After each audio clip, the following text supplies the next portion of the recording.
எதிர்காலத்துல மக்கள் இப்படிதான் வாழ போறாங்க. இப்பவே யார் யார் இந்த வாழ்க்கையை வாழ ஆரம்பிச்சாரீங்களோ அவங்க எல்லாம் புத்திசாலிங்க. நீங்க செய்கிற செயல் ஐயோ டைம் ஆயிடுச்சு அதுக்குள்ள அந்த மாதிரி இருக்கணுங்கய்யா.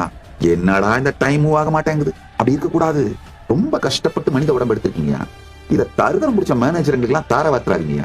அது மட்டும் இல்ல, உலகம் இந்த ஏஐ வந்த பிறகு, சோசியல் மீடியா ரெவல்யூஷன், ஏஐ ரெவல்யூஷனுக்கு அப்புறம் உலகம் மிகப்பெரியது மட்டும் இல்லாம எல்லாருக்கும் அவைலபிள் ஆயிருச்சுங்கயா.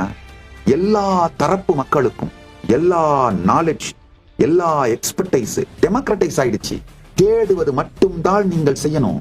உங்க லைஃப் ஆர்கனைஸ் பண்ணிக்கிற ஃப்ரீடத்தோட அவுட் ஆஃப் த கிரிட் லைஃப்னு சொல்றாங்க. ஆஃப் த கிரிட் லைஃப் வெஸ்ட்ல எல்லாம் ஆரம்பிச்சாங்க. ஆஃப் த கிரிட் லைஃப்னா என்னன்னா, தனியா ஒரு வீட்டை வாங்கி அதுக்கு இஎம்ஐ கட்டிக்கிட்டு அதுக்கு சகல விதமான வாழ்க்கையே அந்த வீட்டுக்காக அர்ப்பணிச்சுட்டு வாழ்ந்துட்டு பதிலா மூவிங் ஆர்வி ஹவுசஸ், வேற வேற இடத்துக்கு போகலாம்.